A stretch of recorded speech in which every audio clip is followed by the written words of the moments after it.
You're watching All 24 News World News Program. Next up are the headlines. Algeria and Mali seek stronger Sahel cooperation. Algeria delivers 4 helicopters and military equipment to Niger, reaffirming support for regional security. Morocco faces growing criticism over the Ceuta exodus. Polls show most Spaniards reject human smuggling claims.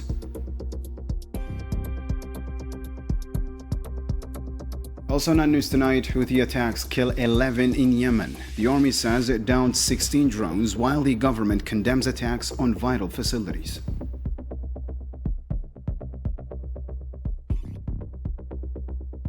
Iran reaffirms talks with Washington to end the no war, no peace situation. The U.S. calls for secure energy flows through the Strait of Hormuz, while Tehran insists the waterway will remain closed. This and more shortly.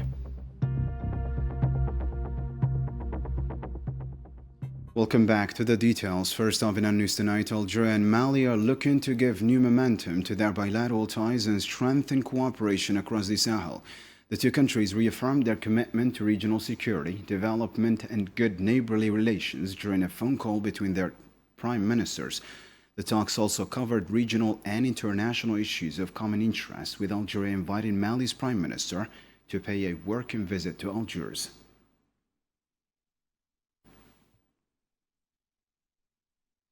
Meanwhile, against the backdrop of shared security challenges, Algeria and Mali are reaffirming their commitment to closer cooperation in the Sahel. Both sides are calling for a stronger strategic partnership focused on security, development, and respect for national sovereignty. More details with Marwa Bahlul. Amid major regional shifts sweeping across the Sahel, the Algerian-Malian partnership is emerging at the forefront of the diplomatic scene as a model of strategic approachment rooted in shared sense of destiny. Ties between the two countries are being revitalized through practical cooperation that responds to the challenges of peace, security, and inclusive development, paving the way for a defining new chapter in bilateral relations. Le voisinage تاعنا مع المالي n'a que des choses extrêmement positives, aussi bien pour le Mali que pour l'Algérie. Bon, il faut garder ses frontières contre la lutte. On lutte ensemble contre الهجرة الغير شرعية وهذه الأمور هذه. ما تبقى ما عمري ما دخلت لك في امورك الداخليه وما ندخلش. تحتاجني راني هنا، ما تحتاجنيش الله يسمعنا الخير على بعضنا بعض. سيتو. Algeria and Bamako are fully aware that cross-border security challenges, foremost among them organized crime networks, smuggling, and the expansion of terrorist cells, pose an existential threat to local stability. Algeria therefore emphasizes a comprehensive economic and development-based approach centered on improving public services and building an economy capable of meeting the aspirations of the peoples of the region. This approach goes hand in hand with the principles of good neighborly relations, respect for the sovereignty of states, and non-interference in their internal affairs. I believe that today we should welcome and celebrate the complete convergence of views between His Excellency President and Colonel Assimi Goïta, President of the Transition and Head of State of Mali, and President Abdelmajid Tebboune of the People's Democratic Republic of Algeria. This convergence is of course rooted in fundamental principles, foremost among them respect for the sovereignty of state and non-interference in their internal affairs. It is also important to remember that these principles form the very foundation of life in both our countries. Against the backdrop of a turbulent regional environment and mounting climate and economic challenges, this renewed convergence between Algeria and Mali remains a defining development, reaffirming that security in the Sahel can only be built by the people of the region themselves through genuine cooperation founded on mutual respect and shared interests. Staying in the Sahel, Algeria has delivered 4 helicopters, military equipment to Niger as part of its strategic defense cooperation with the neighboring country. The Defense Ministry says that the shipment was transferred from the Ain Gaza military base to Niamey. It also included ammunition for the helicopters, spare parts, maintenance equipment, and logistical support, further strengthening military cooperation between the two countries.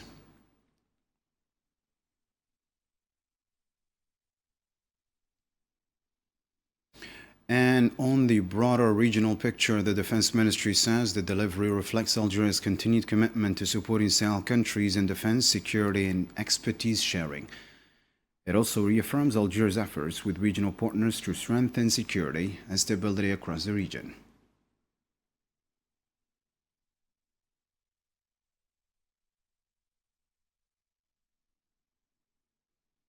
Back in Algeria now, Algerian security services have dismantled an international criminal network suspected of money laundering, tax fraud, and handling illicit funds. 14 suspects were arrested following an investigation that uncovered 33 shell companies used to move more than 7,000 billion centimes in cash. Authorities also seized assets, bank accounts, and equipment worth more than 62 billion centimes.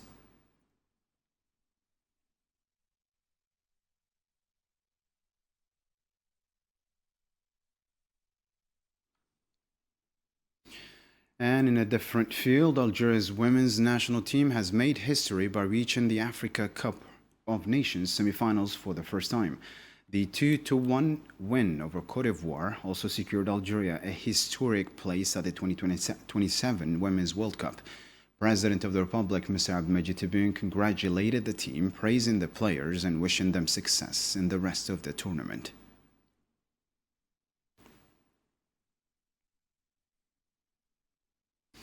Turning now to Morocco, Morocco's authorities have stepped up efforts to promote their narrative about the mass migration to Ceuta. Reports on the detention of 3 Moroccan journalists also point to pressure on migrants to give statements blaming Spanish authorities for alleged abuse.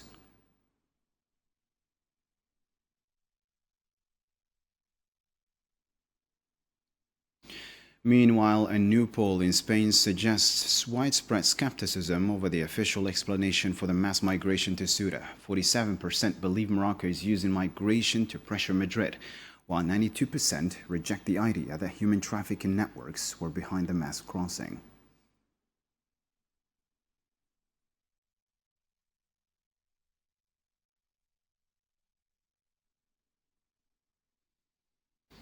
And adding to the controversy, Moroccan journalist Salil Amrabat has accused the Moroccan authorities of being behind the Ceuta tragedy, which left more than 100 people dead. Speaking to Spanish media, Amrabat said the authorities exert tight control over politics, media, and social platforms, and called for an international investigation into the deaths.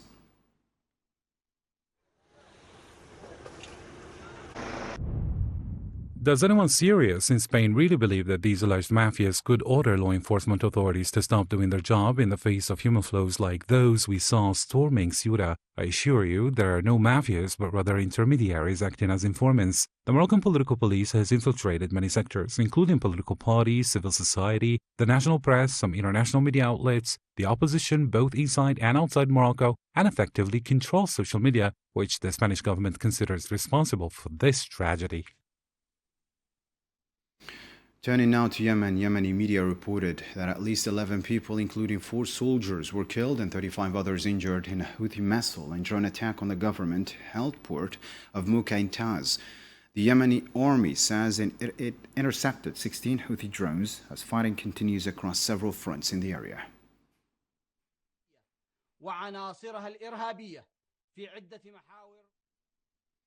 Following the attack, the Yemeni government has condemned the Houthi attack on the port of Muka and other vital facilities. The head of Yemen's Presidential Leadership Council said the attack shows the Houthis are continuing their campaign against the state and economy while using Yemen's territory and ports to threaten regional security.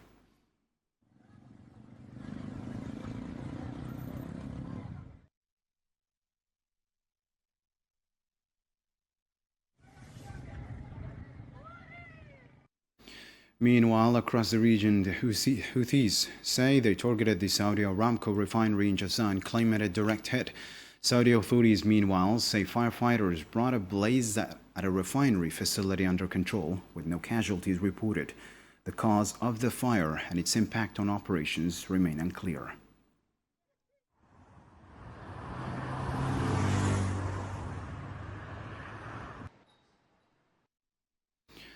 Elsewhere in the Middle East, between Iran and the United States, the no war, no peace standoff continues. Tehran says it remains open to talks but denies direct negotiations. Washington, meanwhile, is pushing to reopen the Strait of Hormuz and secure energy flows, while Iran insists on keeping the waterway closed. Here's our Virginia with more details now.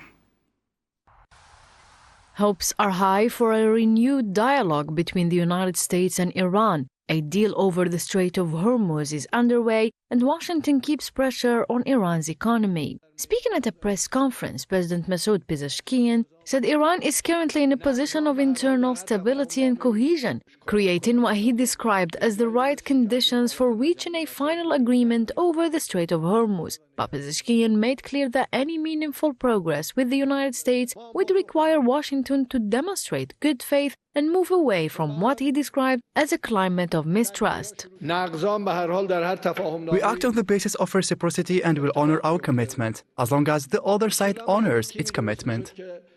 Meanwhile, Iranian Foreign Minister Abbas Araghchi has rejected reports that direct negotiations between Tehran and Washington have resumed. Speaking in Tehran on Sunday, Araghchi said there are currently no direct talks between the two sides, stressing that mediators are continuing efforts to lay the groundwork for a possible return to dialogue. There are no direct negotiations at the moment. What is taking place is an exchange of messages through intermediaries. From Washington, however, President Donald Trump struck a cautious tone, saying his administration is closely monitoring developments in Iran. In a phone call with Axios, Trump said the United States is closely watching the country's economic situation, including what he described as a soaring inflation and a mounting financial difficulties. For now, Tehran and Washington appear to remain apart on the question of direct negotiations, with intermediaries continuing efforts to determine whether a new round of dialogue can take shape.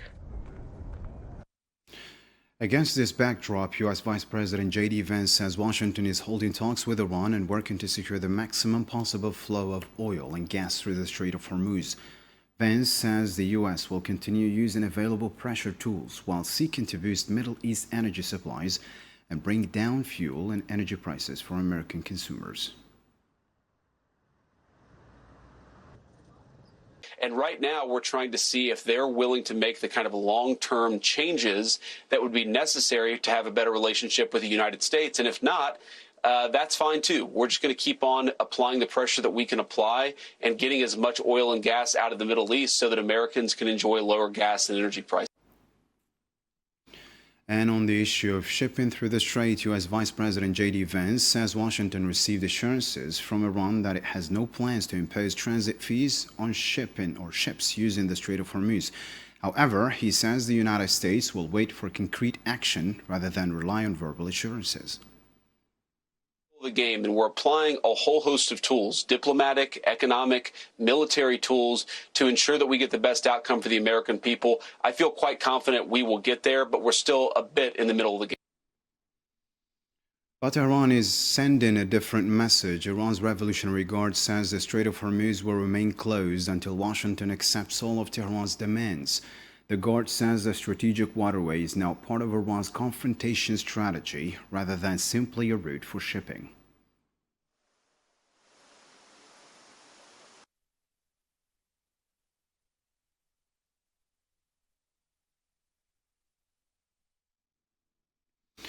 Meanwhile, Iranian Foreign Minister Abbas Araghchi says any agreement with Oman would not necessarily mean reopening the Strait of Hormuz. He says other conditions must first be met, and those conditions are not currently in place.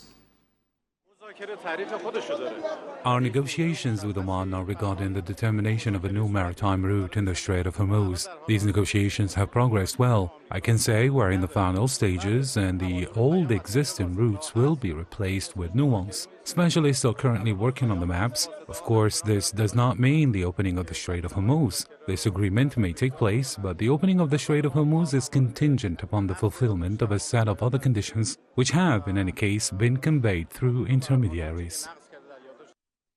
Turning now to the Gaza ceasefire, Hamas has called on mediators in Washington to pressure occupying Israel to implement the Gaza ceasefire agreement. Hamas official Bassem Naim says the group is committed to the agreed 15-point deal and wants a clear timeline for its implementation.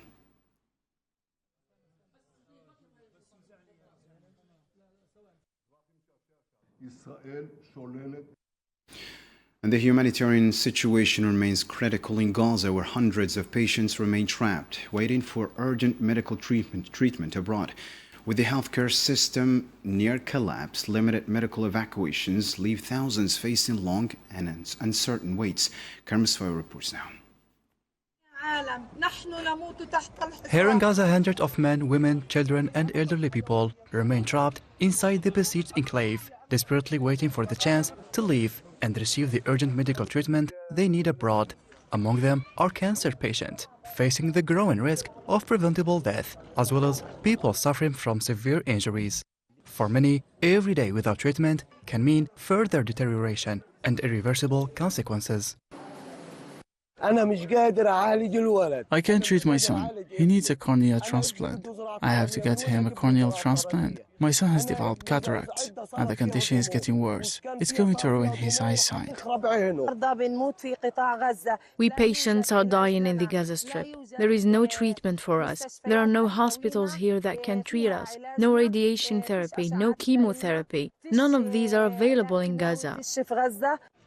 With Gaza's healthcare system pushed to the brink of collapse, countless Palestinian patients are being left without the specialized care they need, as hospitals struggle to cope with the continuing Zionist blockade and bombardment, as well as severe shortages of essential medical supplies. We, like everyone else, want to go to get treatment. All we want is to go and get treated. The number of patients has increased. Let them go to get treated. Save us. Save the wounded in Gaza. According to local sources, only around 20 patients are currently allowed to leave for medical treatment each day, 3 days a week. That means thousands of others are left waiting, with no clear idea of when their turn will come. Elsewhere in the Middle East, Iraqi authorities say they have disrupted a network accused of planning attacks against several targets. Government spokesperson Haidar al-Aboudi said the counterterrorism and intelligence services identified and dismantled the network, arrested its members and seized equipment including drones.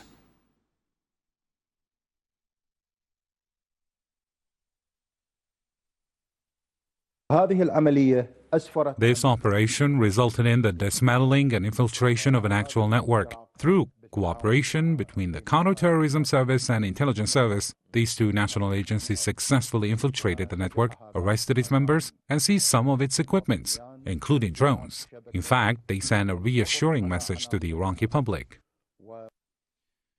Moving now to Europe, France's Budget Minister David Amiel has warned that delaying major public spending decisions until after the next presidential election could worsen the country's finances. He says urgent action is needed to contain rising debt, describing the situation as a ticking time bomb.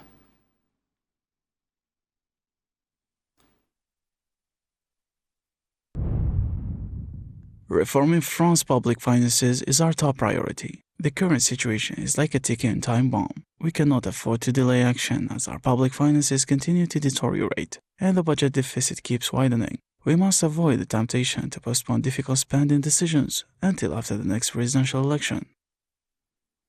The rising cost of France's public debt is adding pressure on the government to act quickly. Budget Minister David Amiel says debt servicing costs are up by around 11 billion euros, calling for spending cuts rather than leaving the issue to the next administration. Let's take a listen again. Borrowing costs are expected to rise around 11 billion euros this year compared with last year, roughly equivalent to the entire budget of France's Justice Ministry. The main reason behind the deterioration of our public finances is the sharp rise in healthcare and pension spending. I therefore propose that Parliament consider freezing inflation-linked increases in pensions and some social benefits. And finally, here is a look at some other stories making headlines with Sofia Kanturi in the News in Brief.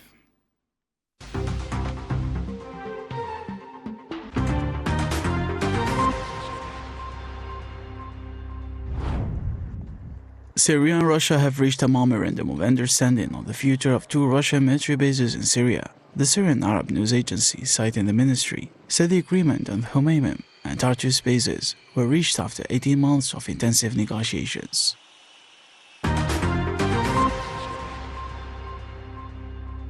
At least 5 people were killed in a Ukrainian drone attack on Russia's Belgorod region overnight. Belgorod Governor Alexander Chovayev said on Telegram that 3 people were killed and 25 others injured, including women and children in the attack.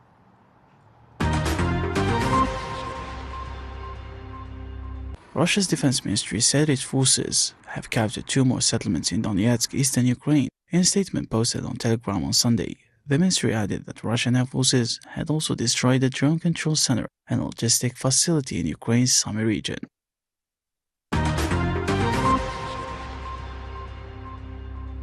Ottawa has threatened to impose matching and retaliatory tariffs on the United States if Washington goes ahead with 50% tariffs on Canadian product, a move that could sharply worsen relations between the two countries.